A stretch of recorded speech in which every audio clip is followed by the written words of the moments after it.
मैं जम्मू और कश्मीर के लोगों से मोहब्बत करता हूं। ये बहुत पुराना रिश्ता है, खून का रिश्ता है। इन्होंने जम्मू कश्मीर स्टेट था, इसको उन्होंने यूनियन टेरिटरी बनाया और बना के किसी को कोई हक नहीं। हिंदुस्तान की हिस्ट्री में आजादी के बाद बहुत सारी बार यूनियन टेरिटरीज को स्टेट में बदला गया है, मगर एक ही उदाहरण है जब स्टेटहुड छीनकर यूनियन टेरिटरी बनाई गई। ये पहली बार हुआ है, इससे पहले ये कभी नहीं हुआ। हमारे लिए जम्मू और कश्मीर के लोगों का रिप्रेजेंटेशन, उनका स्टेटहुड सबसे जरूरी चीज है। मैं आपको पर्सनल अपनी बात बताता हूं, मैं लोकतंत्र की रक्षा करता हूं, पूरे देश में करता हूं, रिप्रेजेंटेशन की रक्षा करता हूं, मगर मेरे लिए जो जम्मू और कश्मीर के लोगों के दिल में दर्द है, दुख है, डर है, उसको मिटाना मेरा लक्ष्य है। ये मेरे लिए पॉलिटिकल बात नहीं है जो आपको सहना पड़ता है। जिस डर में आप जीते हो, जो दुख आपको होता है, इसको मैं खारगे जी, पूरी कांग्रेस पार्टी हमेशा के लिए मिटाना चाहती हूं। जम्मू और कश्मीर के लोगों से, युवाओं से मैं कहना चाहता हूं, नफरत के बाजार में मोहब्बत की दुकान खोलनी है। नफरत की कार नफरत से नहीं हो सकती है, नफरत की कार मोहब्बत से हो सकती है, और मिलकर हम नफरत को मोहब्बत से हटाएं।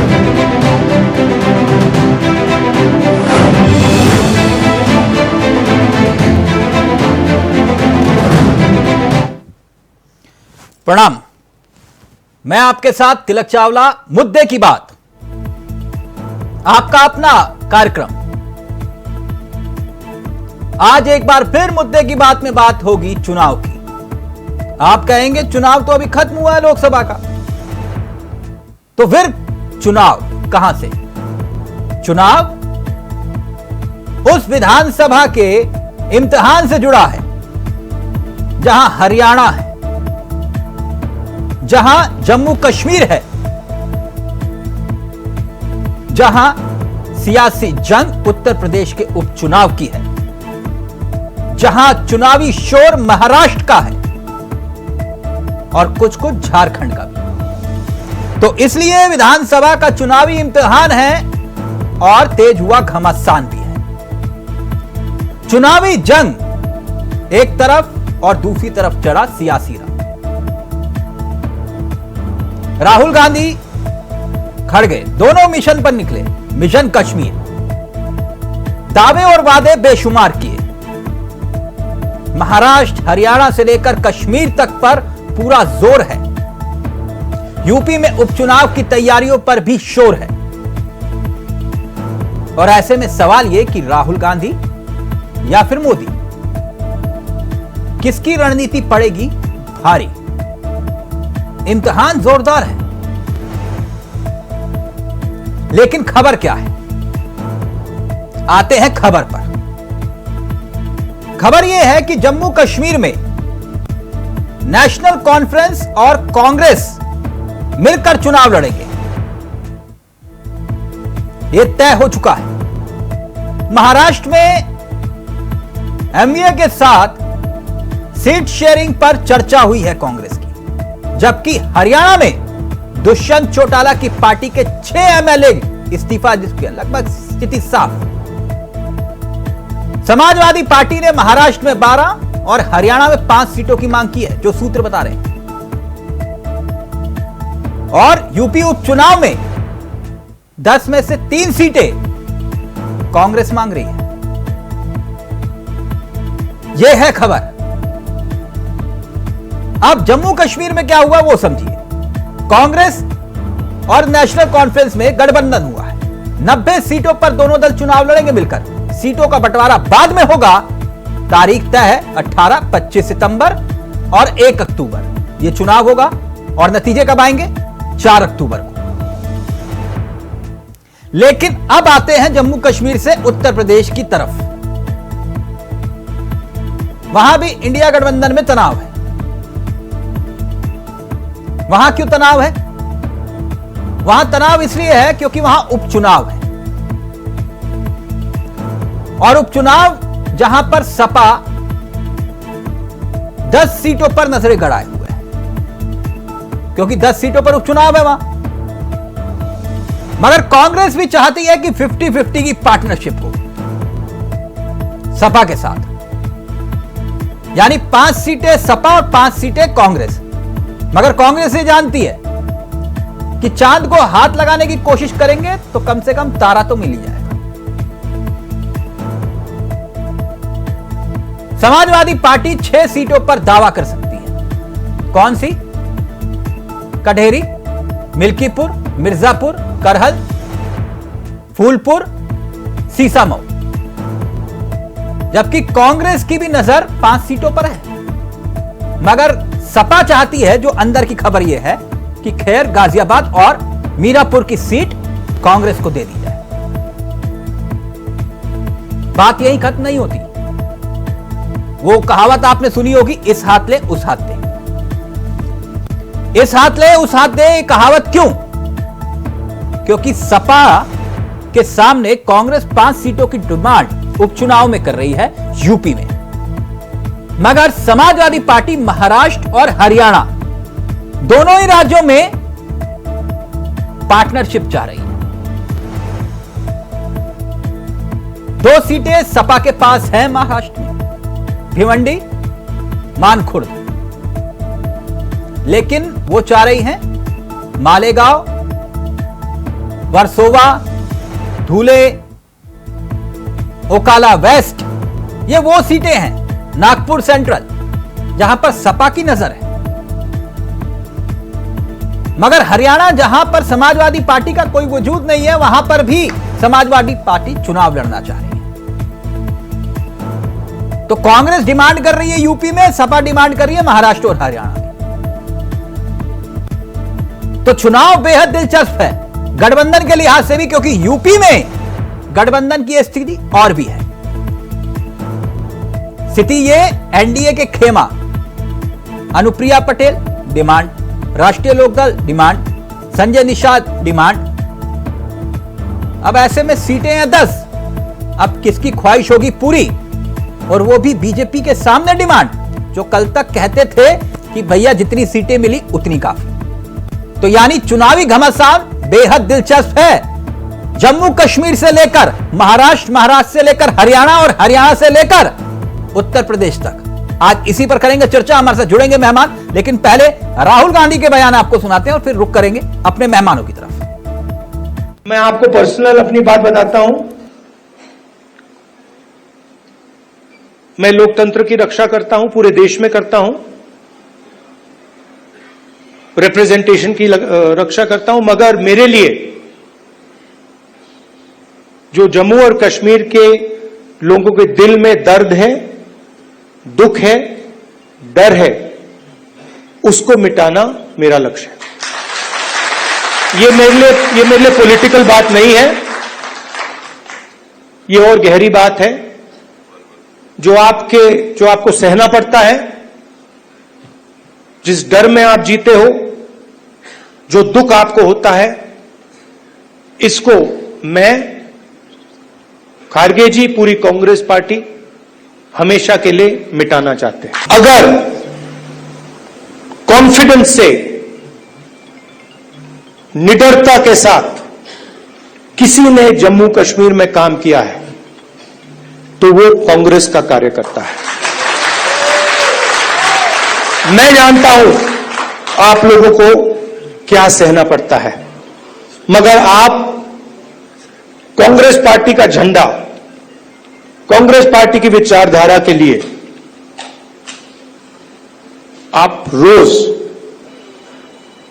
लड़ते हो और जान देने के लिए आप तैयार रहते हो। तो मैंने कर्रा साहब को कहा है, खारगे जी ने भी कहा है कि गठबंधन होगा, मगर कांग्रेस पार्टी के कार्यकर्ता की इज्जत, रिस्पेक्ट मेंटेन करके होगा। आपने अपनी पूरी जिंदगी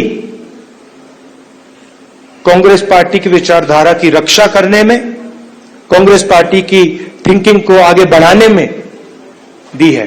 और मैं जानता हूं आपने कितना जोर, कितना कष्ट उठाया है, कितना वजन आपने अपने कंधों पर उठाया है।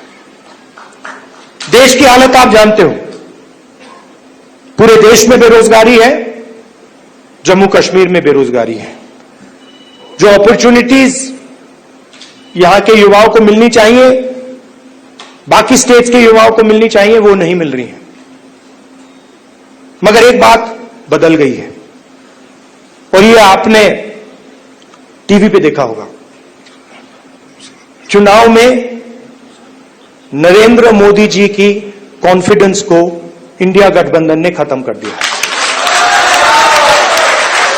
आपने देखा होगा जो पहले नरेंद्र मोदी जी छाती फैला के आते थे,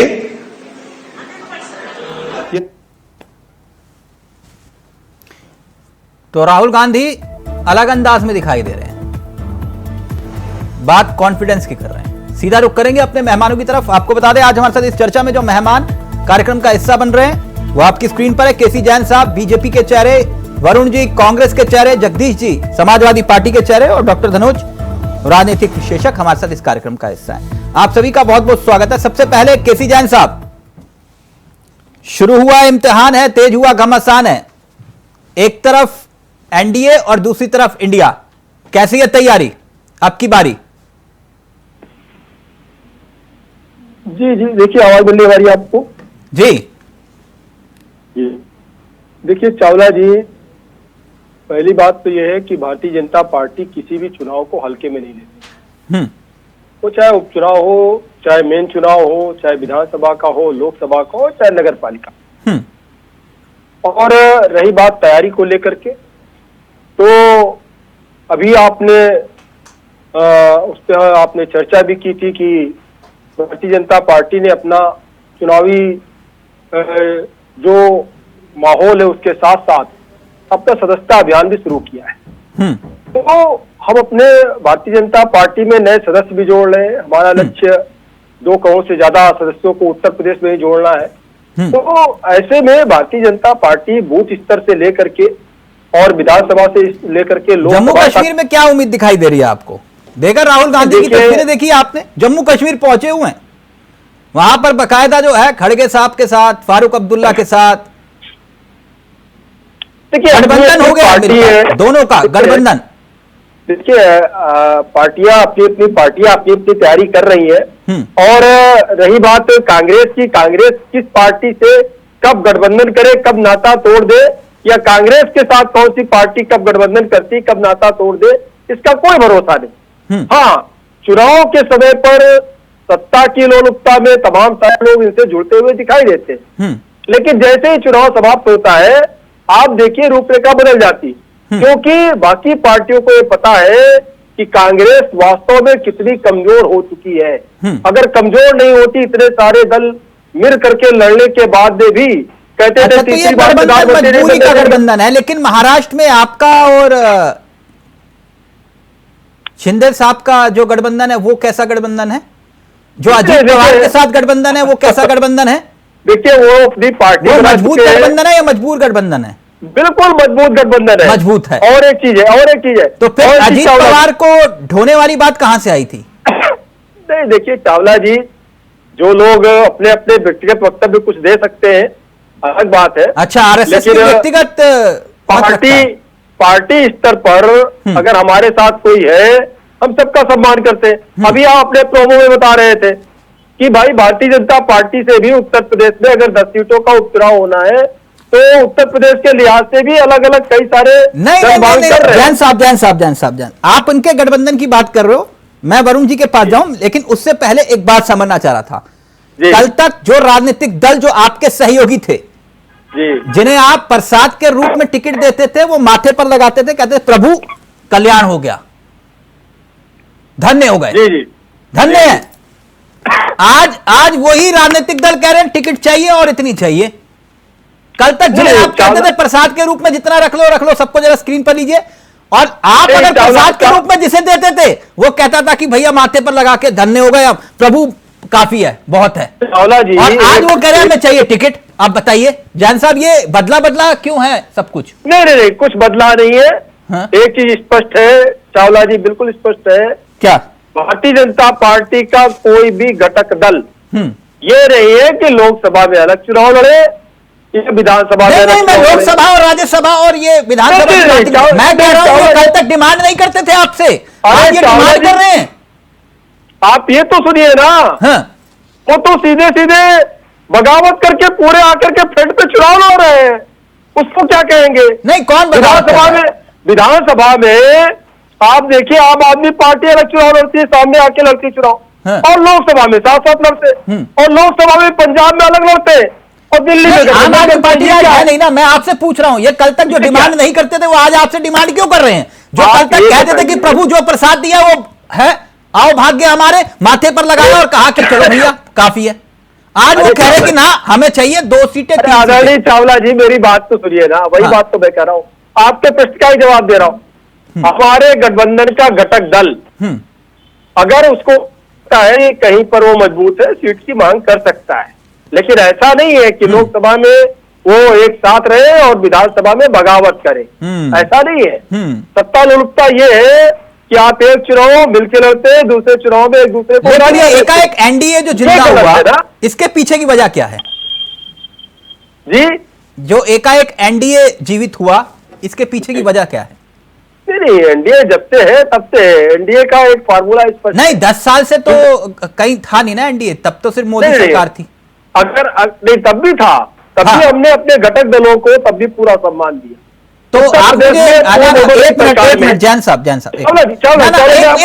मिनट सवाल एक एग्जाम्पल में दे दूं आपको, सवाल ले लीजिए ना ये, क्योंकि मेरी याददाश्त बहुत कमजोर है, मैं आपसे चाह रहा था थोड़ा सा मार्गदर्शन करिएगा। तो पिछले 10 सालों में एनडीए की कितनी बैठकें हुई थी?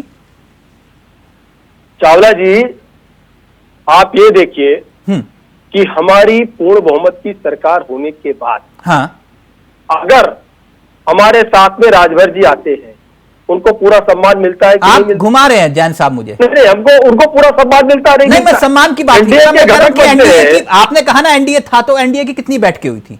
जो एनडीए का घटक है उसको पूरा सम्मान है। नहीं, सम्मान है, लेकिन बैठकें कितनी हुई थी? मंत्री बनाया गया राजभर जी को। नहीं है ना आपके पास आंकड़ा? ऐसा नहीं है ना कि उनको अलग कर दिया गया हो, हम पूर्ण बहुमत में। तो अगर वो एनडीए के घटक बने, उनको पूरा सम्मान मिला नहीं मिला, इसकी हमें आवश्यकता नहीं है। यानी एनडीए की बैठक नहीं होती थी पहले?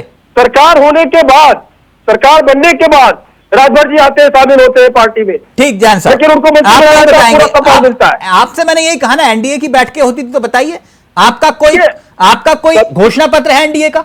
है चावला जी, हमारा जो घोषणा पत्र है वो एनडीए का ही घोषणा पत्र है, वो बीजेपी का है सर।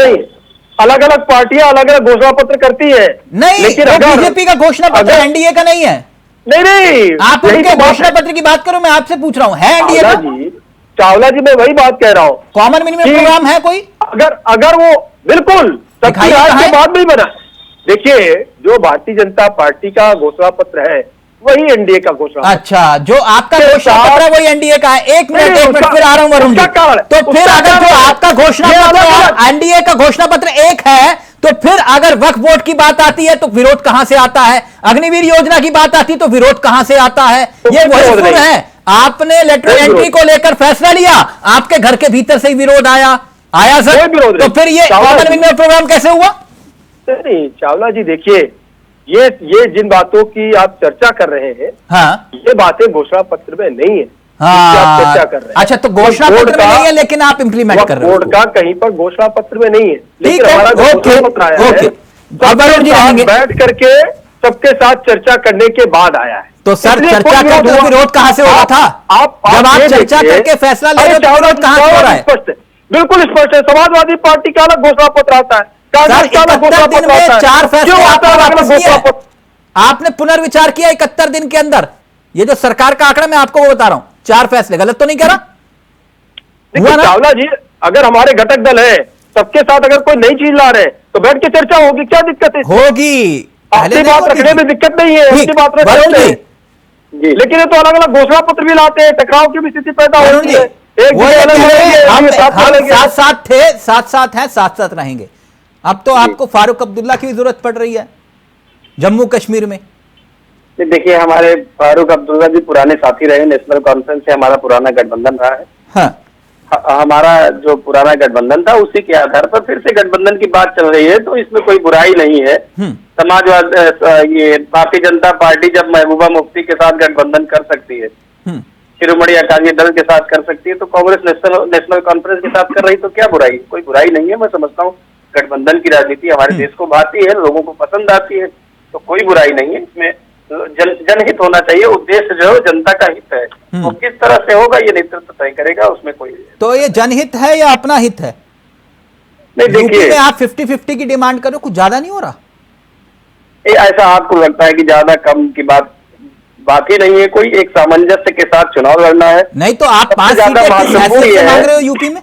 क्या बात? 5 सीटें किस हैसियत से? तो 50-50 की पार्टनरशिप होगी ना। तो क्या बुराई है अगर 5 सीट मांग रहे हैं तो? नहीं, बुराई ये है कि भाई आपको अगर चुनाव सपा ने देखिए, लोकतंत्र में सबको अपनी बात कहने का अधिकार होता है। तो रखिए कि 5 सीटों की डिमांड कर रहे हैं आप सीधा। नहीं, वो आप नहीं तय करेंगे कि हम इस बात का ध्यान रखें कि हमारी हैसियत क्या है। हाँ। ये कोई मीडिया नहीं तय करेगी। नहीं, क्राइटेरिया क्या है? आप किस आधार पे कह रहे हो कि हमें 5 सीटें 50-50 का पार्टनर? क्राइटेरिया बहुत सारे हैं। क्राइटेरिया की यहाँ चर्चा करने की आवश्यकता मैं नहीं, तो आप बताइए ना क्राइटेरिया। मैं तभी तो कह रहा हूँ, आप बताइए। आप कह रहे हो कि 5 सीटें चाहिए हमें, तो कोई तो आधार होगा ना तय करना है। आप जिनसे मांग रहे हो उनको बताओगे तो सही कि इसलिए हम 5 सीटें चाह रहे हैं आपसे। तो जिनसे मांगना है उनको बता दिया गया कि हमारा क्राइटेरिया क्या है, उसमें आपको न चिंता करने की आवश्यकता है। इंडिया गठबंधन पूरी मजबूती से बता दिया आपको 5 सीटों की डिमांड क्यों कर रहे हैं? मैं एक मिनट पूछ लेता हूँ जगदीश जी। तिलक जी, हाँ, ये सब मैंने पिछले डिबेट में कहा, ये सब हम लोगों की बात नहीं है। हाँ। हमारा नेतृत्व तय करता है कौन कितना लड़ेगा। और मुझे लगता है लोकसभा में हमारा कांग्रेस का गठबंधन था। हाँ। अभी तक विधानसभा में हमारा कोई इस तरह की बात आई नहीं है। और फिर भी जो बात होगी, हमारा नेतृत्व आदरणीय नहीं, तो जब नेतृत्व तय करेगा तो फिर छोटे नेता ये बयान क्यों जारी कर रहे हैं कि हमें 5 चाहिए, 10 चाहिए, 6 चाहिए, 8 चाहिए? कोई नेता नहीं बयान जारी। सर आपने सुना नहीं कांग्रेस के नेताओं के बयान कि हमें 5 सीटें चाहिए? कांग्रेस क्या कहती है उससे हम उसमें जवाब नहीं दे सकते हैं। क्यों?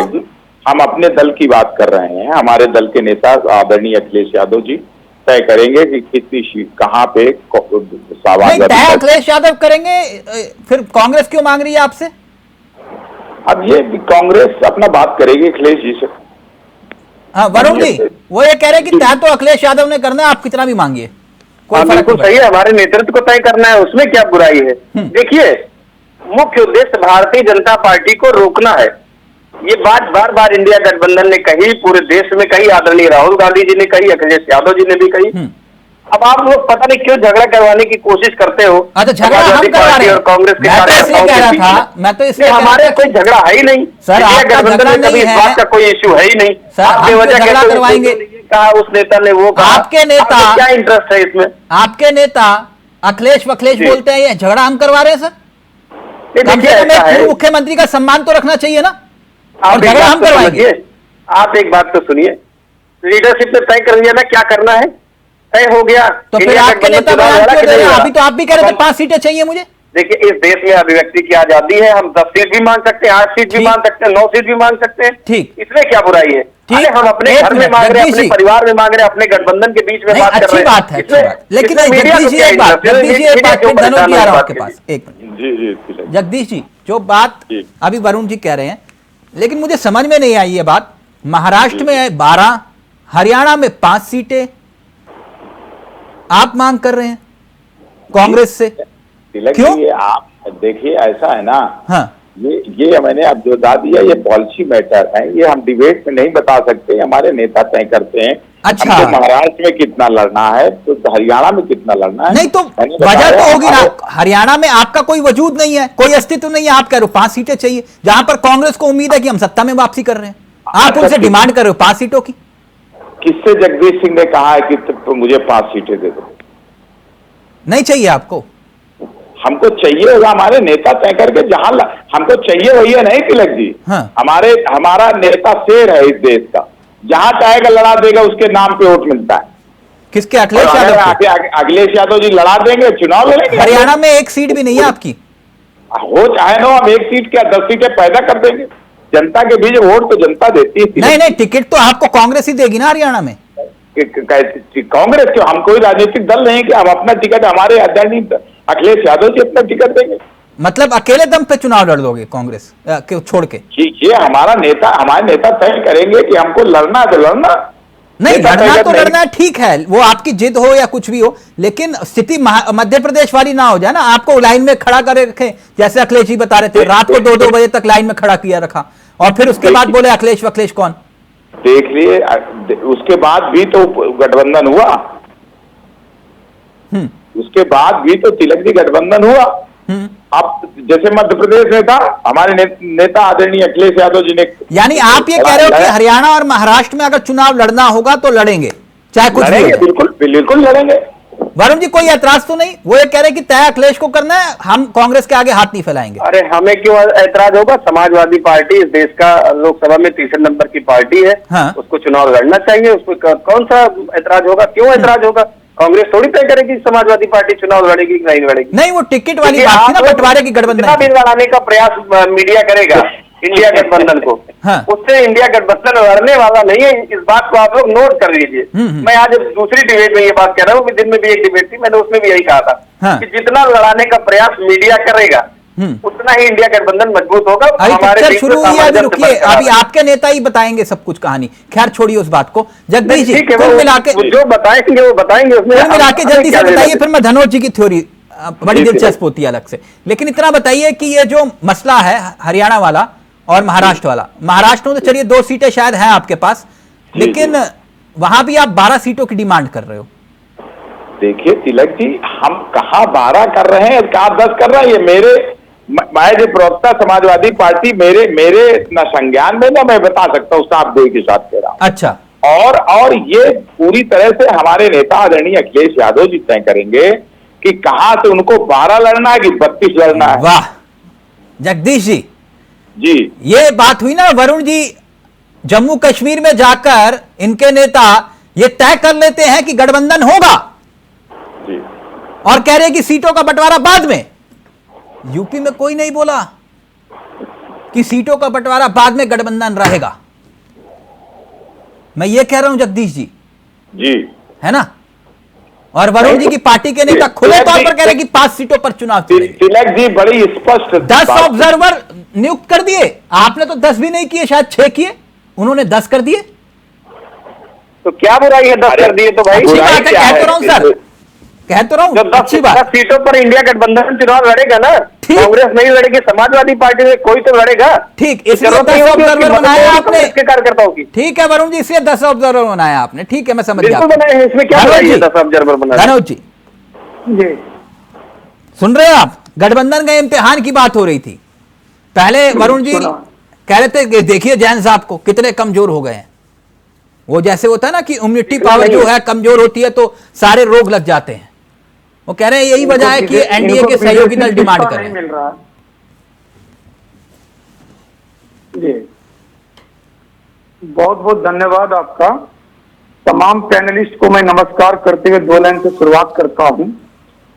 इस चुनाव में सबके लिए इम्तिहान की घड़ी है। सारे चुनाव की मैं बात कर रहा हूं, by election, main election, Jammu Kashmir, Maharashtra, Haryana, सारे को जोड़ के, ठीक है। इस चुनाव में सबके लिए इम्तिहान की घड़ी है। दोनों धारा के लिए मुसीबत पड़ी है, दोनों धारा के लिए मुसीबत पड़ी है। देखिए चावला जी, समझना पड़ेगा जो अलग अलग जात की अलग अलग समीकरण है, क्योंकि आपने बहुत अच्छा कहा जातीय समीकरण उपचुनाव। अभी आप पूछ रहे थे वरुण जी से, जगदीश भाई से, तो ये लोग देखिए, ये लोग कहते हैं कि मीडिया वाले, अरे डिबेट का मतलब होता है कि उसमें आप अपनी पार्टी में जो चल रहा है उसके विषय में बताइए, क्योंकि इंडिया वाइज को पूरा भारत देखते हैं। हाँ, तो उत्तर प्रदेश तो देखता ही देखता है, इसमें तो कोई बुराई नहीं। दूसरी बात यह है, यदि आप वरुण जी को सुन रहे थे और वरुण जी के नेता राहुल गांधी, वो उनकी तो कुछ बातें हैं ना। देखिए हम लोग, हमारे यहाँ पूर्वांचल में कहावत है कि लुटेरा को पता होता है कि कौन लुटेरा है, समझ गए? जैसे डाका कहीं डला तो एक डाकू को पता है कि कहाँ की बात में लुटेरा कहां से आ गया।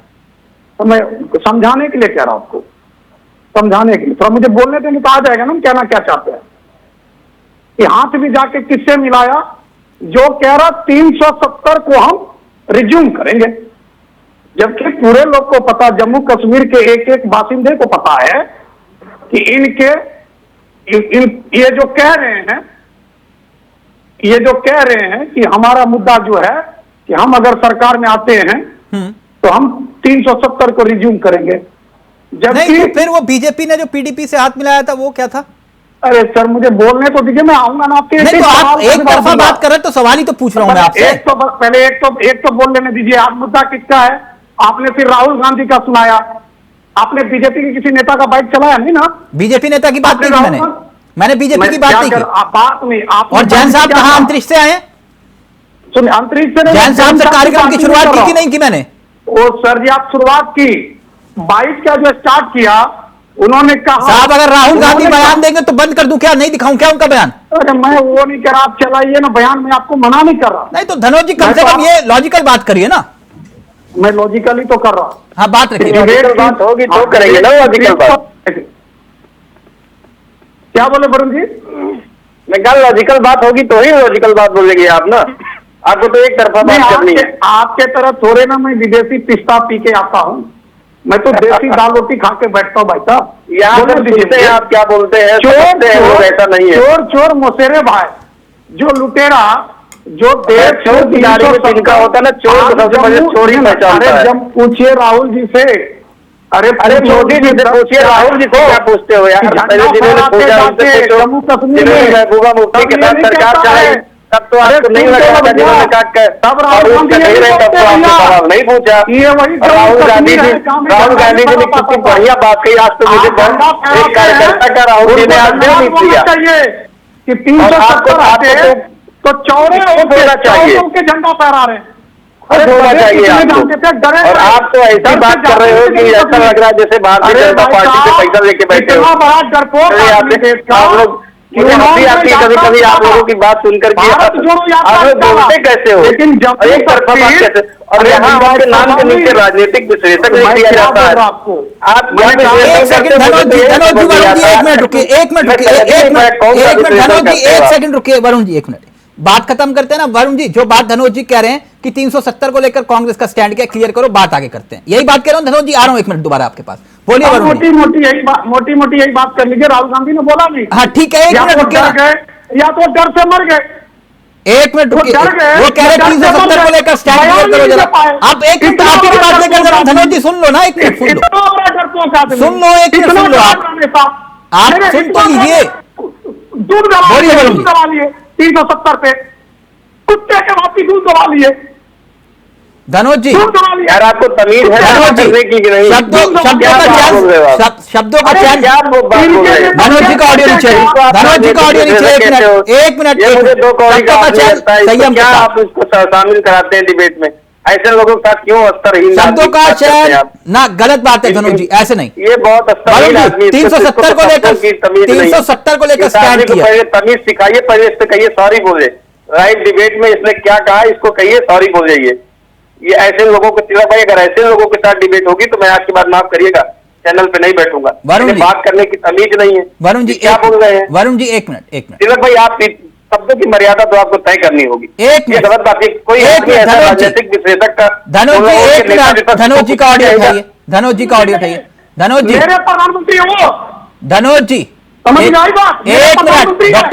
डॉक्टर धनोज, एक मिनट धनोज जी। अकेले तुम्हारे प्रधानमंत्री नहीं है धनोज, मेरे भी प्रधानमंत्री नरेंद्र मोदी हैं, लेकिन राहुल गांधी नेता विपक्ष है, उनके लिए शब्दों का चयन तुमको सही से करना पड़ेगा धनोज जी। और मैं इससे पहले किसको तलाक देता रहा हूं, आप अपनी बात को वापस लीजिए। धनोज जी आप एक मिनट धनोज जी, धनोज जी मैं आपसे एक मिनट, वरुण जी एक मिनट मैं बात कर रहा हूँ ना, वरुण जी एक मिनट रुकिए धनोज जी, धनोज जी। अरे तू कैसे बात करता है? मेरे अपनी बात अपने को समझते हैं। तो क्या बोलता है नेता विपक्ष के लिए, क्या बोलता है? नेता विपक्ष के लिए करना चाहिए। धनोज जी एक मिनट रुकिए, वरुण जी एक मिनट, धनोज जी मैं आपसे गुजारिश कर रहा हूं, आपने जिन शब्दों का इस्तेमाल किया वो बेहद निंदनीय है। आप उन शब्दों को वापस लेंगे? कायम हूं धनोज जी, चलता है कि कुत्ते का दूध दबा लेना, ये सब अमर्यादित नहीं है। मर्यादित और अमर्यादित कौन तय करेगा? मैं करूंगा तय। आप तय करेंगे? आप तय करेंगे? मैं आपसे कह रहा हूं, आप अपने शब्दों को वापस लेंगे धनोज जी। धनोज जी, आप अपने शब्दों को वापस, आप जानते हैं मैं इस तरह से कार्यक्रम नहीं करता हूं। आप जानते हैं कार्यक्रम में विश्लेषण होता है, मैं इस तरह की चर्चा नहीं करता हूं। मैं चर्चा की बात नहीं करता, मैं शब्दों का चयन, शब्दों का चयन आपसे उम्मीद नहीं है। आप जिन शब्दों का चयन आपने किया, मैं आपसे अपेक्षा करता हूं कि उन शब्दों को वापस लीजिए आप। तो मैंने तो कहा डरा करा मरा मरा बोलिए, उसको भी वापस ले लूं। आप अपने शब्दों को वापस लेंगे सर? मैं आपसे गुजारिश कर रहा हूं। मैं क्या कर 370, पहले इनको बोलिए कि देश के प्रधानमंत्री को इनके नेता पहले वरुण मिश्रा वापस ले ले बात। आप कि देश के प्रधानमंत्री धनोज जी, आप अपने शब्दों को वापस लेंगे जो आपने कहा? प्लीज, गुजारिश कर रहा हूं मैं आपसे। मैं आपके गुजारिश पर अपने शब्दों को वापस लेता हूं। अपनी बात रखिए, फिर मैं सवाल कहूंगा, अपनी बात रखिए, तर्कों के साथ रखिए, अपनी बात तर्कों के साथ रखिए, मुझे कोई आपत्ति नहीं है, लेकिन ऐसे शब्दों का इस्तेमाल बिल्कुल। मैंने निवेदन किया था जी, हमारे यहाँ एक कहावत है, जो मुझे छेड़ेगा मैं उसे छोड़ूंगा नहीं। कहावत हमारे यहाँ भी बहुत है, तो एक के साथ सुना दूं आपको। मैंने कहा ना, धनोज जी विषय पर रहेंगे, विषय पर रहेंगे, कहावत है, पहले छेड़ेंगे नहीं, बाद में छोड़ेंगे। चुनावी इम्तिहान पर आइए, चुनावी इम्तिहान पर आइए। इनको माय डियर चावला जी, इनको रोकते आप। मैंने इनके बारे में टोका टोकी नहीं किया। तमीज की बात हम बहुत पेशेंस से सुनते हैं। 24 मिनट के बाद आप मेरे पास आए, बात रखेंगे। मैं 24 मिनट नहीं, हमारे नेता को खुद ही बोल देंगे, मैं सुनता रहूंगा। बोलने का मतलब ये नहीं होता धनोज जी। वरुण जी, आप बात खत्म करिए ना, उन्होंने शब्द वापस लिए। धनोज जी, आप मुद्दे पर अपने तर्कों के साथ बात रखिए, बात करें आप, अपनी बात रखिए प्लीज। जगदीश जी, आ रहा हूं आपके पास। तर्क ये है, आप अपनी पार्टी की बात रखिए, कोई आपत्ति नहीं है। राजनीतिक पार्टी का धनोज जी, मुद्दे पर आ रहे हैं आप? मैं मुद्दे पे आ रहा हूं, जी, मैं मुद्दे पे आ रहा हूं। जातीय समीकरण, मैं श्रीनगर की बात कर लूं, जम्मू की बात कर लूं। जम्मू हिंदू बहुल है, श्रीनगर मुस्लिम बहुल है। इसलिए ये जो हाथ मिलाया वहां, क्योंकि पहले से फारूक अब्दुल्ला साहब ने कहा था कि मेरी पार्टी अगर सरकार में आती, सत्ता में आती है, तो मैं 370 हटाऊंगा। ये ताल ठोक उन्होंने बोला और उनके साथ इन्होंने हाथ मिलाया। तो मैं तो पूछ रहा क्या स्टैंड है राहुल गांधी जी को बोलना आपका वैलिड सवाल है। 1 मिनट रुक जाइए आप, 1 मिनट। वरुण जी, मैं तो लगा के बोला कि राहुल गांधी जी को आप धनोज जी का ऑडियो यहीं चलेगा, आप उत्तर दीजिए। आज राहुल जी ने बहुत ही सुंदर और सारगर्भित तरीके से अपनी बात रखी और समझने वालों को ये समझ में आ गया होगा कि कश्मीर में कश्मीरियत जिंदा होनी चाहिए, कश्मीर के लोगों की सुरक्षा बहाल होनी चाहिए। 370 का स्टैंड पूछा आपका? 370 पर हमारा स्टैंड बहुत क्लियर है, बहुत साफ है। क्या आप राहुल जी ने आज अपनी बात कह दी कि कश्मीर के लोगों के मन में जो भय है, उस भय को कांग्रेस पार्टी दूर करेगी। मैं पूछ रहा हूं 370 को लेकर स्टैंड क्या है? राहुल जी का जो स्टैंड है वही हमारा स्टैंड है। क्या स्टैंड है? वही तो पूछ रहा हूं आपसे। तो ये राहुल जी से पूछे ना क्या स्टैंड है, जो राहुल जी का स्टैंड है वो हमारा। अच्छा, मतलब राहुल जी से पूछूं? राहुल जी बिल्कुल, अगर आप ये जानना चाहते हैं 370 मतलब आप लोगों को अभी भी क्लियर, आप कार्यकर्ता हैं, आप उनको फॉलो करके आपको यही नहीं मालूम कि कांग्रेस का स्टैंड क्या 370 पे? नहीं, बहुत क्लियर स्टैंड है। बताइए ना। कश्मीर में कश्मीरियत जिंदा रहनी चाहिए सर। कश्मीरियत, जमहूरियत, इंसानियत, फिर सर वो विषय 370 आप कह रहे हो, मुझे पता ही नहीं। नहीं, बिल्कुल कोई दो राय नहीं है। 370 अप्लीकेबल जब थी तब क्या स्थितियां थी, आज नहीं है तब क्या स्थितियां हैं, पूरा देश इस बात को देख रहा है। वो 370 पिछले 22 दिनों में 19 आतंकी हमले हो चुके हैं जम्मू कश्मीर में। ये क्या कहते थे, 370 हट जाएगा, ठीक, ये हो जाएगा, 370 हो जाएगा, अमन चैन कायम हो जाएगा। 370 विषय है ही नहीं। मैं जैन साहब के पास जाऊं, लेकिन एक और मसला इस चुनाव में बहुत महत्वपूर्ण है। एक मिनट वरुण जी, आपकी बात आई। एक और मसला बहुत महत्वपूर्ण है, और वो मसला है पीडीए, है जो मतलब मन करे वैसी परिभाषा, पीडीए, जिससे केसी जैन साहब कांप जाते हैं सुन करके। हाँ, 1 मिनट सर, 1 मिनट। अब मसला आ गया इसमें आरक्षण का, जो आपके चेहरे पर स्माइल है ना। जी जी। और इस पर अध्ययन होना चाहिए। अयोध्या या फैजाबाद सीट से जो अवधेश पासी साहब चुनाव जीते हैं, और राजनीति के छात्र होने के नाते उस पर अध्ययन होना चाहिए कि ऐसा क्यों हुआ। ठीक, अब इसमें आरक्षण वाला तड़का और आ गया, आप लोगों के लिए सोने पर सुहागा। जी।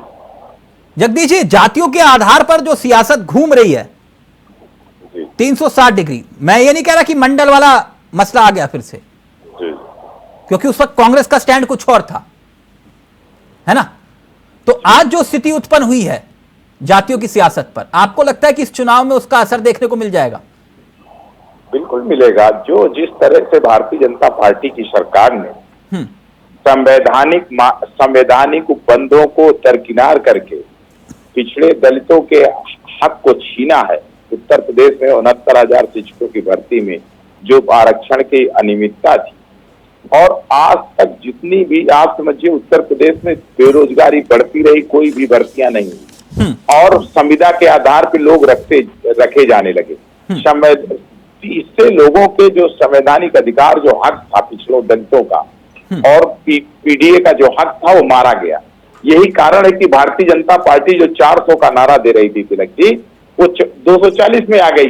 और यही अगर इनकी मान्यता यही चलता रहा तो 24 में आ जाएंगे तिलक जी। इनको जो है बख्शने वाली नहीं है जनता। नहीं, इस चुनाव के अंदर चाहे वो हरियाणा हो, महाराष्ट्र हो, यूपी हो, आपको लगता है कि इसका असर, तासीर दिखाई देगी इसकी? बिल्कुल तासीर दिखाई देगी। आप देखते जाइए तिलक जी, आप तो अनुभवी पत्रकार हैं, बड़े पत्रकार हैं। तो जातियों के आधार पर ही सियासत करोगे आप? नहीं, जात के आधार पर जात कहाँ है तिलक जी? नहीं, तो आप तो पत्रकारों की भी जात पूछ रहे हो ना, मैं तभी पूछ रहा हूं। नहीं, पत्रकारों की जात नहीं पूछते हम जाति पूछना कोई अपराध नहीं है। हाँ। किसी को ये कहना कि तुम्हारी कोई जाति नहीं है अपराध। अगर हम आपसे पूछ ले तिलक जी आपकी जाति क्या होना, तो आप खुशी खुशी बता दोगे। हमसे आप पूछोगे कि जगदीश जी आपकी कौन जाति, आप खुशी खुशी बता देंगे। इसमें कौन सी बात?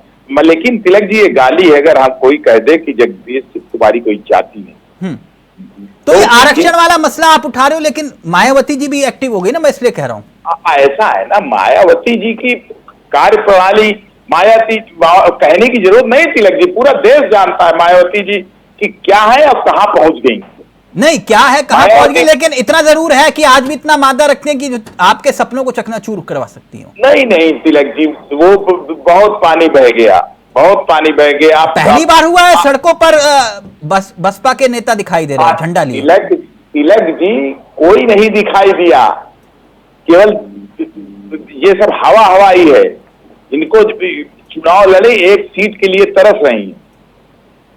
तो आप ये कह रहे हैं कि आरक्षण वाला मुद्दा हावी तो होगा, लेकिन बीएसपी का फैक्टर काम नहीं करेगा केवल पूरे देश में। और जल्दी से धनोज जी, फिर जैन साहब के पास, जैन साहब का फ्रेम चला गया। देखिए तिलक जी, पूरे देश में, पूरे उत्तर प्रदेश में नहीं, धनोज जी ये कह रहे हैं कि मायावती का असर नहीं दिखाई देगा, और सड़कों पर दिखाई देगा, और वहां पर वो जो है आरक्षण वाले मसले पर खुद अखिलेश यादव को ट्वीट करना पड़ा।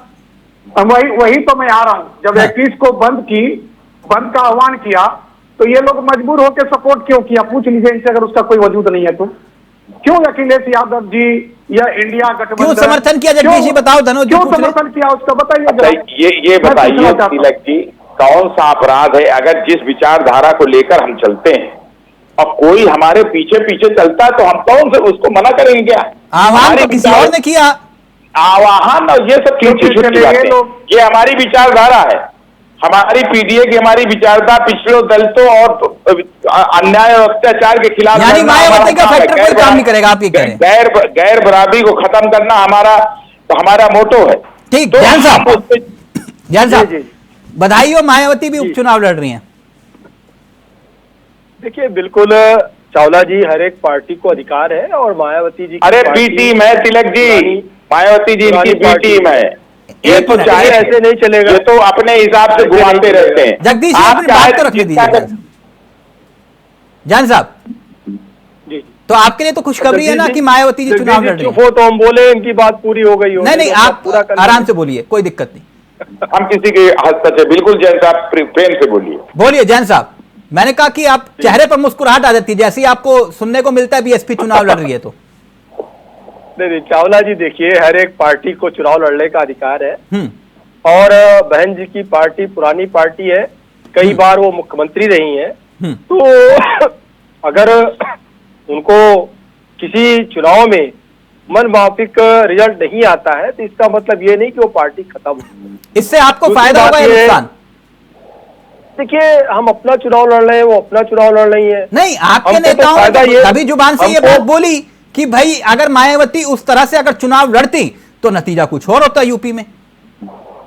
देखिए, अब वो उनका अपना निर्णय है। तमाम सारी पार्टियां पैदा होती, तमाम सारी पार्टियां खत्म भी हो जाती हैं। आप देखिए, यही समाजवादी पार्टी में अखिलेश यादव जी से खिलाफत करके शिवपाल यादव जी ने अपनी पार्टी बनाई, प्रगतिशील समाजवादी पार्टी प्रसपा, और आज वो प्रसपा खत्म हो गई। आज प्रसपा का विलय हो गया। तमाम बार शिवपाल जी बाहर आए, तमाम बार अंदर गए, और जिस पीडीए की ये बात कर रहे हैं, जब वो प्रतिपक्ष के नेता की बात आई तब इनका पीडीए कहीं दूर दूर तक दिखाई नहीं दिया। एक ब्राह्मण चेहरा को दिखाई दिया, ब्राह्मण चेहरा को लाओ, ब्राह्मण इससे नाराज हो रहा है। तो कुल मिलाकर के केवल और केवल जो लोग जाति और धर्म के आधार पर राजनीति करते हैं, आज नहीं कल उनकी राजनीति समाप्त होनी है। मायावती जी क्यों समाप्त हो गई? मायावती जी का भी समाप्त होने का सिर्फ एक कारण है, जाति विशेष की राजनीति पे केंद्रित हो गई मायावती जी। जैन साहब, आपके पास तोड़ क्या है? हो गया जैन साहब, चलिए मैं मान गया जाति का जनगणना, आरक्षण, अब आपने जो है इतना बड़ा फैसला वापस ले लिया, तो ये नहीं लैटरल एंट्री को लेकर फैसला वापस लिया ना आपने, तो ये सीधे तौर पर जातीय सियासत को प्रभावित करता है। इसका मतलब बिल्कुल नहीं। आपके पास तोड़ क्या चावला जी, क्या तोड़ है? नहीं, देखिए चावला जी, जहां तक जो सुप्रीम कोर्ट का निर्णय आया उससे कहीं ना कहीं लोग प्रभावित हो रहे थे। और ये जो आपने अभी बात कही कि एनडीए कहां गया, ये पूरे एनडीए का निर्णय था और उस पर सर्वसम्मत से निर्णय लिया गया, उस पर फैसला किया गया। लेकिन जहां तक बात हो रही है चुनाव को लेकर के, किस पार्टी से किसको लाभ है, किसको हानि है, अभी दरोग जी ने एक बहुत अच्छा प्रश्न उठाया, उसमें फिर तू-तू में होने लगी। उन्होंने जो प्रश्न उठाया कि आपका 370 को लेकर के क्या स्टैंड है, नहीं वो बता दो कि भाई जो राहुल गांधी जी का हमारा है, राहुल गांधी जी का स्टैंड क्लियर नहीं कर पाए। मैं क्लियर कर देता हूँ राहुल गांधी जी का क्या स्टैंड था। क्या? जब धारा 370 को लेकर के सदन के अंदर प्रस्ताव रखा गया, पूरी कांग्रेस ने बाइकआउट किया, वॉकआउट किया वहां से, और उसके विरोध में रहे कि धारा 370 नहीं रखना चाहिए। अरे देश का हमारे अभिन्न अंग है, हमारे अभिन्न अंग रहना चाहिए। अगर धारा 370 कहीं ना कहीं अलग संविधान, अलग व्यवस्था पैदा करता है, उसको क्यों नहीं हटना चाहिए? आपको तो स्वागत करना चाहिए कि पूरे राष्ट्र में एक जैसी व्यवस्था स्थापित हो। व्यवस्था ही तो एक स्थापित हुई है, बाकी चुनाव हो वो वहां पर चाहे अब्दुल्ला जीते, कांग्रेस जीते, बीजेपी जीते, चुनाव के नियम तो सबके लिए एक रहेंगे ना, अलग अलग तो नहीं रहेंगे। लेकिन अलगाववादियों को आपने प्रश्रय दिया। आज भी अभी आपने जो बात कही कि कश्मीरियत जिंदा रहेगी, जम्मू कश्मीर में हिंदुओं के साथ जो कत्लेआम हुआ वो आज तक कोई भूल पाया है? कोई नहीं भूल पाया है। जिस तरीके से वहां पर हिंदुओं का पलायन हुआ, कोई भूल पाया नहीं भूल पाया है। और ये किस कारण से हुआ? इसका सबसे बड़ा कारण यही रहा कि आपने अलगाववाद को, तो 10 साल में कितने अलगाववादी नेताओं को कश्मीरी पंडितों को बसाया और फिर वही राजनीति आप कर रहे हैं। जैन साहब, 10 साल में कितने कश्मीरी पंडितों को बसाया? देखिए, उस पर काम हो रहा है, बहुत तेजी से काम हो रहा है। और वहां पर जब आप जाएंगे, जब यहाँ के लोग जाते हैं, जो वहां पे लोग पूछते थे, ठीक, वरुण जी आया है, वरुण जी, और इंडिया से आया है, ये जैन साहब कह रहे हैं 370 को लेकर सवाल नहीं होता है। अब वो बोलते अपने आप को। आपने सवाल उठाया ना, आप एक मिनट वरुण जी सुन लीजिए। इनकी पार्टी क्या करना चाहती है? कोई वहाँ ये नहीं पूछता है, महबूबा मुफ्ती के साथ सरकार बनाते हैं, सरकार में रहते हैं, 370 हटाते हैं। और हमारी किसी नेता ने, एक भी नेता ने 370 हटाने का विरोध नहीं किया कि आप 370 क्यों हटा रहे हो। रही बात पार्टी के साथ क्यों है, तो हमारा स्टैंड बहुत क्लियर है। सदन के अंदर क्योंकि हम नेशनल कांग्रेस के साथ सवाल उठाए, इसलिए इनको बुरा लग रहा है। राहुल गांधी जी ने हार दिख रही है, इनको पता है स्पष्ट विरोध किया राहुल गांधी जी पार्टी का वजूद और आप जवाब नहीं दे पाए वाला है। आपने जवाब नहीं दिया कि आप इसको पकड़े के विरोध में। इनसे पूछे ना, जब महबूबा मुफ्ती के साथ सरकार बनाई थी तब इनका क्या स्टैंड रहा? मणिपुर में इनका क्या स्टैंड है? 1 साल से ज्यादा समय से वो हिंसाग्रस्त है और ये कहते हैं कश्मीर हमारा। मणिपुर में 1 साल से हिंसा नहीं हो रही है, भारतीय जनता पार्टी मणिपुर में हिंसा 1 साल से नहीं हो रही है, आजादी से किसका हिस्सा हो रही है। वो को कांग्रेस ने बोया, आज 1 साल मणिपुर के वहां पर कांग्रेस ने बोया है। वो 5 साल पश्चिम बंगाल आपको दिखाई पड़ता है, लेकिन क्यों कहते हैं? मणिपुर आपको नहीं दिखाई पड़ता है। क्यों कहते हैं आप? दोनों स्टैंड है और दूसरे क्यों बताते हैं जनता को? एक नेता ने अगर 370 की बात करी झूठ बोलते हैं, मुझे बताओ आपको लगता है आपकी नीयत क्या है? आपकी नियत ये है कि आप जब महबूबा मुफ्ती के साथ सरकार में रहते हो तो आपको 370 अच्छा लगता है। कितनी बार जैसे ही आप वो बीज आपका बोया हुआ है। आपका हटता है तुरंत आपको जम्मू कश्मीर में 370 याद आने लगता है, आपको हिंदू मुसलमान याद आने लगते हैं। लेकिन सच्चाई है कि भारतीय जनता पार्टी का जो दोहरा एजेंडा है वो दोहरे मानक है, वो पूरे देश में देख रही है। पूरे देश में एक मिनट, जम्मू कश्मीर से थोड़ा आगे हरियाणा की तरफ बढ़ते हैं। हरियाणा में भी बड़ी दिलचस्प सियासत हो रही है। हरियाणा में सियासत के कई अध्याय लिखे जाने हैं, ये तय है। लेकिन हरियाणा का मिजाज ये है, जैन साहब, हरियाणा की वो खबर देखी आपने? आपके नेता खुले मन से कह रहे हैं कि कांग्रेस की सरकार हरियाणा में बन भी गई तो दिल्ली वाले 6 महीने में ही गिरा देंगे। सुना आपने? वो जेपी दलाल साहब हैं, आपके मंत्री हैं हरियाणा के बड़े, वो कह रहे हैं कि 6 महीने में ही सरकार गिरा देंगे दिल्ली वाले। देखिए चावला जी, कभी अति उत्साह में कुछ लोग कुछ बोल जाते हैं, लेकिन भारतीय जनता पार्टी का ऐसा कोई स्टैंड नहीं। भारतीय जनता पार्टी नहीं, वो कहना मंत्री कह रहे हैं, आपके मंत्री कह रहे हैं कि भैया 6 महीने में निपटा देंगे इनको। अरे चावला जी आप ये बताइए, हिमाचल में सरकार गिर गई क्या? नहीं गिरी ना। और कई प्रदेशों में भी सरकार विपक्ष की क्या गिर गई? हुए कि नहीं हुए? एक मिनट। लेकिन ये उत्तराखंड में ऑपरेशन लोटस हुआ था कि नहीं हुआ था? अरे कोई अगर वहां पर अगर कहीं पर इनके लोग इनके साथ, हिमाचल में ऑपरेशन लोटस हुआ था कि नहीं हुआ था? नहीं, हम क्या, राजस्थान में ऑपरेशन लोटस हुआ था कि नहीं हुआ था? इनके साथ अगर इनके लोग, कर्नाटक में ऑपरेशन लोटस चला था कि नहीं चला था? अरे गोवा में ऑपरेशन लोटस चला था कि नहीं चला था? ज्योतिरादित्य सिंधिया महाराष्ट्र में सांसद और विधायकों को रिजॉर्ट ले जाया गया कि नहीं? विधायक तमाम सारे सांसद आज भारतीय जनता पार्टी के साथ में, खुले मन के साथ में चुनाव लड़ रहे भारतीय जनता पार्टी से। अच्छा, हरियाणा में क्या स्थिति दिखाई दे? आपके नेता और मंत्रियों को ऐसा क्यों लग रहा है कि सरकार कांग्रेस की आ रही है? नहीं, ऐसा कुछ नहीं है। कहीं किसी ने कोई सवाल किया होगा, उस पर जवाब आया होगा। नहीं, मन से वो कह रहे हैं कि सरकार आ भी गई कांग्रेस की तो 6 महीने में निपटा देंगे दिल्ली वाले। कहीं नहीं आने वाली है। आप मुस्कुरा रहे हैं, बड़ा सीरियस मामला है। मोदी जी पर जनता को भरोसा है, प्रदेश की सरकारों पर जनता का भरोसा है, हमारे काम पर जनता को भरोसा है, और हमें उम्मीद है कि हम फिर से एक बार सरकार बनाएंगे, कहीं पे कोई दिक्कत नहीं। अच्छा, हरियाणा में जो स्थिति हम देख रहे थे, कुछ चेहरे तो बाहर से एक्सपोर्ट किए और कहने वाले ये कह रहे हैं कि आपने तो जेजेबी को ही खत्म कर दिया, मतलब जो आपके साथ आया उसको ही खत्म कर दिया। उनके तो सारे विधायक ही इधर उधर हैं, खेला हो गया उनके साथ, तो कल तक आपके सहयोगी थे। लेकिन एक बात मैं ये देख रहा था कि कई बड़े नेता अपने जो परिवारवाद का जिसका जिक्र आप करते हैं, वो परिवारवाद की मतलब एक अलग धारा हरियाणा में शुरू करना चाह रहे हैं। जानते कैसे? राव इंद्रजीत सिंह मंत्री हैं, वो अपनी बेटी आरती राव के लिए टिकट मांग रहे हैं। इसके बाद किशन पाल गुर्जर, फरीदाबाद की सियासत के बड़े चेहरे, वो अपने बेटे के लिए केंद्रीय मंत्री भी हैं और बेटे के लिए टिकट मांग रहे देवेंद्र चौधरी के लिए।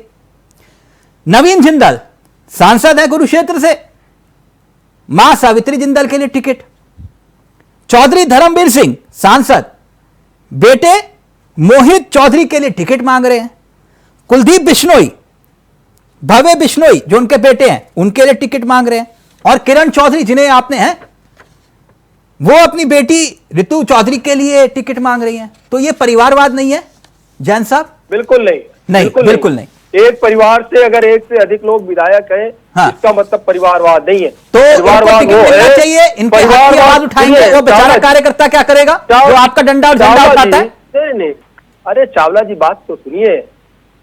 परिवारवाद वहां पर है जब एक मुख्यमंत्री के बाद पीढ़ी दर पीढ़ी उसका बेटा, फिर उसका बेटा, फिर उसका बेटा मुख्यमंत्री बनता है, वो परिवारवाद। तो ये परिवारवाद वो है जब एक पार्टी का अध्यक्ष विधायक मंत्री अपने बेटे के टिकट मांगता है, वो परिवारवाद नहीं है। अध्यक्ष, वो परिवारवाद। सुनिए, अगर एक घर में पूरी चाबी, पूरे घर की चाबी, पूरा कमांड किसी के पास में है, वो परिवारवाद है। अगर कमरे 4 है, 4 कमरे में 4 लोग रहते हैं। आप ये कह रहे हैं कि जैसे जयंत चौधरी की पार्टी हुई वो परिवारवादी पार्टी है, राइट? आप ये बताइए, जैसे ओपी राजभर हुए जिन्होंने अपने बेटे को चुनाव में लड़ा, वो परिवारवादी पार्टी है, यही परिभाषा है ना? प्रदेश में अनुप्रिया मध्य पटेल प्रदेश के मुख्यमंत्री हटे, आप देखिए मध्य प्रदेश में मुख्यमंत्री हटे तो क्या उनका बेटा मुख्यमंत्री बन गया?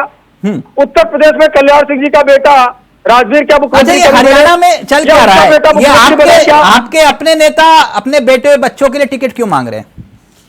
देखिए, अगर किसी सीट से टिकट मांगना, वो काम करेंगे जनता के बीच में, उनको मनोनीत करके तो नहीं बना दिया जा रहा है। हाँ। जनता के बीच में काम करेंगे, जनता के बीच में जाएंगे, जनता चुनेगी, अलग बात है। लेकिन मुख्यमंत्री अगर अपने बेटे को मुख्यमंत्री बनाता है, वो परिवारवाद है। कल्याण सिंह जी अपने बेटे को मुख्यमंत्री बनाया?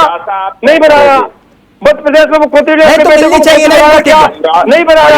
इनको तो चाहिए ना। राजस्थान में वसुंधरा राजे सिंधिया का आप जवाब नहीं देंगे जैन साहब। मुख्यमंत्री बना? ठीक, नहीं बना। वसुंधरा राजे सिंधिया का कोई परिवार का मुख्यमंत्री बना? नहीं बना। डॉक्टर मनोज बताइए ना। जी बोलिए ना सवाल। परिवार में हरियाणा की तासीर क्या दिखाई दे रही है आपको?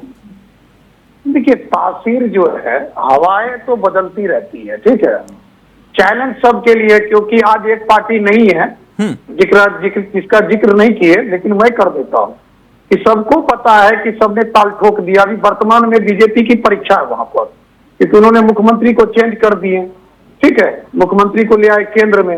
अब सवाल यह उठता है कि कांग्रेस पार्टी और एक जो दिल्ली की पार्टी है वो भी ताल ठोक रहे, लेकिन दोनों अलग अलग लड़ रहे हैं। अलग अलग लड़ रहे तो देखिए स्वाभाविक है, क्योंकि जाट बहुल इलाका है। मैं हरियाणा की बात कर रहा हूँ, वहां जाट बहुल है और आए दिन अभी एक दो चीज सुगबुगाहट हुआ, मैं उस पर ज्यादा फोकस नहीं करूंगा, लेकिन चैलेंजिंग है, भाजपा के लिए बहुत चैलेंज है। और जो ऐसे बयान जो दे रहे मंत्री, उनको बयान देने से बचना चाहिए। या तो हो सकता है कि भाजपा छोड़ने वाले हैं, क्योंकि यहाँ जो पार्टी में तभी उलझ जुलूल बयान दिया जाता है क्योंकि उसका रास्ता कहीं तय हो गया हो। अच्छा, जैसे जिस नेता का आपने नाम लिया ना, उनको लग गया कि भैया हम कैसे यहाँ से जाएं। वरुण जी, फाइनल कमेंट आपका 10 सेकंड के अंदर, क्योंकि लाइव में कमेंट आ गया। बोले कांग्रेस को कांग्रेस ही निपटा देंगे हरियाणा में, बीजेपी की जरूरत नहीं पड़ेगी। भारतीय जनता पार्टी और अन्य पार्टियों में भगदड़ मची हुई है। कांग्रेस में लोग आने के लिए परेशान है। इससे पता चल रहा है कि हरियाणा में परिवर्तन तय है। नहीं, वो तो आप अपना दावा करिए, वो बात ठीक है। तो फिर ये क्यों कहा जा रहा है कि कांग्रेस को कांग्रेस ही निपटा देगी हरियाणा? ये एक नैरेटिव चलाया जाता है बहुत सारे लोगों के लिए, चूंकि भारतीय जनता पार्टी नहीं, क्योंकि इतिहास आपका ऐसा रहा है ना। और नहीं, राजस्थान में यही हुआ, कांग्रेस ने कांग्रेस को निपटा दिया। उत्तराखंड में यही हुआ, कांग्रेस ने कांग्रेस को निपटा दिया। जिस तरह से भारतीय जनता पार्टी सीबीआई का इस्तेमाल करते हैं, और इस बार अब सर ये बात पुरानी आ गई ना। ईडी सीबीआई होती तो फिर जगदीश जी की पार्टी 37 सीटें कैसे ले आती? लेकिन अब ये तय हो गया वो 37 सीटें कैसे ले आते हैं ईडी सीबीआई में? वरुण जी बड़ी परिस्थिति है, कभी कहते हैं ईवीएम को दिक्कत, कभी कहते हैं कोर्ट में दिक्कत, कभी कहते हो कि भैया ईडी सीबीआई में दिक्कत, और चुनाव जीते हो आप रिपोर्ट की मदद से। सुनिए जीते हो ना, रायबरेली में जीते, अमेठी में जीते। मेरी तो सुन तो लीजिए, जब जनता एक तरफा हो जाती है तो फिर ईडी, इनकम टैक्स, सीबीआई, चुनाव आयोग सब पीछे हो जाते हैं। जब जनता एक तरफ टूट के वोट देती है तो 1-1.5 बजे तक मोदी जी को भी पीछे चलना पड़ता है। कांग्रेस ने ये जनता का जनादेश है। ईडी सीबीआई के डर से भाग गए। सबका ऑडियो नीचे। ईडी सीबीआई होती, जिसका जिक्र आप कर रहे हैं, तो फैजाबाद चुनाव ना जीतते आप। मेरी बात को समझिएगा, ठीक? आप बद्रीनाथ में चुनाव नहीं जीतते, बद्रीनाथ में भी जीते आप। तो ये वरुण जी एक नैरेटिव सेट मत करिए कि भैया सब कुछ तबाह हो गया, खत्म हो गया। चुनाव जीत रहे हो रिकॉर्ड मत से, और फिर कह रहे हो कि भैया लोकतंत्र खत्म हो गया। यहां बैठ के 10 सवाल पूछ लिए जैन साहब से आपने। एक सवाल पूछूंगा, आप सिर्फ एक बात का जवाब दे दीजिएगा।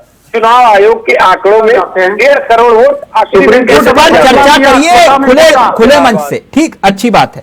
लेकिन वक्त इजाजत नहीं दे रहा। Manoj ji thank you so much, बहुत बहुत शुक्रिया। वरुण जी आपका भी, जगदीश जी आपका भी, जैन साहब आपका भी। वक्त इजाजत नहीं दे रहा, लेकिन चुनाव दिलचस्प है। अब देखिए आगे आगे होता है क्या, क्योंकि यहां से सियासत 360 डिग्री में बदलेगी, ये तय है। नमस्कार, जय हिंद, जय भारत।